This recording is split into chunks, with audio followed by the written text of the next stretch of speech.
Hello friends, अपने channel में हम आपका स्वागत करते हैं। और फ्रेंड्स, जो भी पौधा मैं लगाई हूँ वो सारे पौधे मेरे छत के हैं। और जो भी मैं दिखाती हूँ फ्रेंड, बिना शेड का मैंने सारे पौधे अपने छत पे लगा रखे हैं। सारे पौधे की ग्रोथ बहुत अच्छी चलती है मेरे। तो मैं सोचती हूँ जो करती हूँ वो सारी वीडियो में मैं आपको दिखाती रहूँ। तो फ्रेंड, अगर आप छत पे पौधा लगाते हैं, डायरेक्ट धूप है आपके पास, तो कुछ चीज़ों का ध्यान रखेंगे तो हर पौधा आपका फ्लावरिंग भी अच्छा करेगा और उसकी ग्रोथ भी बहुत अच्छी चलेगी। तो फ्रेंड, मेरे छत पे डायरेक्ट धूप है। और देखिए, मई एकदम लास्ट महीना चला। आज हो गया 29 तारीख, मैं वीडियो बना रही हूँ।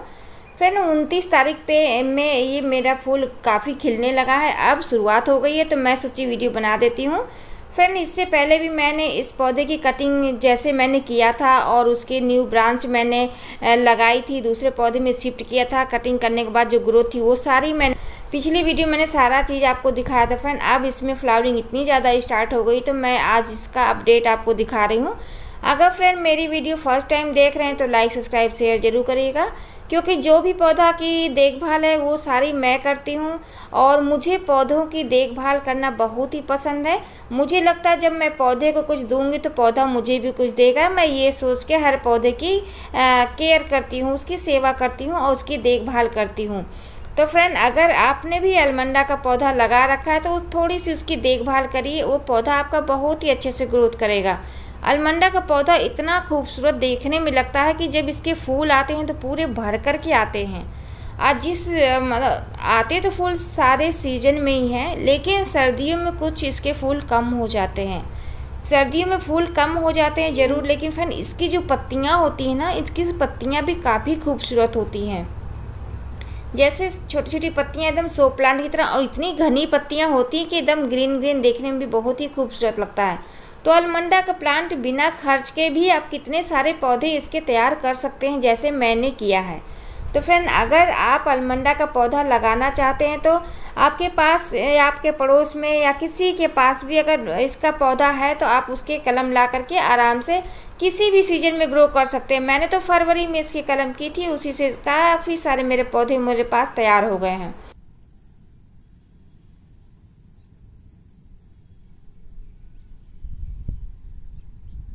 नॉर्मल गार्डन की मिट्टी और गोबर खाद है आपके पास तो उसी से आपका पौधा लग जाएगा। तो फ्रेंड, मैं अपने पौधे में क्या डाली जिससे मेरे पौधे में फ्लावरिंग इतनी जल्दी स्टार्ट हो गई। तो अगर आपने अलमंडा का पौधा लगा रखा तो थोड़ा सा ध्यान देंगे तो फ्लावरिंग बहुत अच्छी हो जाएगी और पौधा भी बहुत घना और बुशी सा हो जाएगा। तो फ्रेंड, आपको करना क्या है? फ्रेंड, आपको गोबर जो होता है, मतलब काऊ डंग जिसको बोलते हैं, वो अगर आप पानी में भिगा करके उसका लिक्विड फर्टिलाइज़र बनाते हैं और डालते हैं तो पौधे में बहुत अच्छी ग्रोथ होती है। इससे पहले जो पिछले साल मैंने वीडियो बनाया था फ्रेंड, मैंने उसमें सरसों की खरी और चाय की पत्ती और केले का छिलका मैंने डाला था, जिससे उसकी बहुत अच्छी से फ्लावरिंग हुई। फ्रेंड, गोबर की खाद तो नॉर्मल है, अगर आपके पास गोबर की खाद नहीं है तो आप सरसों की खरी ज़रूर डालिएगा। सरसों की खली से आपके पौधे में इतने सारे ब्रांच और इतने खूबसूरत फूल खिलेंगे ना, और साइज भी फूलों की बड़ी होगी, बहुत ज़्यादा छोटे नहीं होगी और पूरा खिल के हो जाता है। फ्रेंड, बहुत लोग की शिकायत होती है कि मेरे फूल मतलब पौधे में कलियां आ रही हैं, कलियां गिर जा रही हैं, वो खिल नहीं पा रही हैं। तो रीज़न वही होता है कि पौधे को धूप नहीं मिल पा रही है, या तो ओवर वाटरिंग हो रही है, या तो आपने उसमें फर्टिलाइज़र ज़्यादा डाल दिया। अगर फ्रेंड अगर ये सब अगर ध्यान से नहीं डालेंगे तो आपका पौधा ज़रूर ख़राब होगा। फिलहाल मैं आपको बता दूं, अगर आप सरसों की खली डालते हैं तो 15 दिन में एक ही बार डालिएगा। उससे ज़्यादा बार बार किसी भी पौधे में फर्टिलाइज़र देने की ज़रूरत नहीं पड़ती है। 15 दिन में डालेंगे, 15 दिन में 2 या 3 बार डालिएगा। उसके बाद पौधा तो आपका इतना भर के खिलेगा ना कि आपको भी विश्वास हो जाएगा कि सरसों की खली कितने फ़ायदेमंद होती है। गोबर की खाद तो हम लोग नॉर्मली डालते ही हैं, लेकिन सरसों की खली बहुत ही बेस्ट है इस अलमंडा प्लांट के लिए। तो मैं यही सारे चीज़ें अपने घर से ही कम खर्च में ही बना कर डालती रहती हूँ, जिससे मेरे पौधे की ग्रोथ अच्छी चलती है। मैं मार्केट से कोई सामान खरीदती नहीं हूँ, मेरे पास ख़रीदा हुआ है सामान, लेकिन मैं नहीं डालती हूँ फ्रेंड, आप विश्वास करिएगा।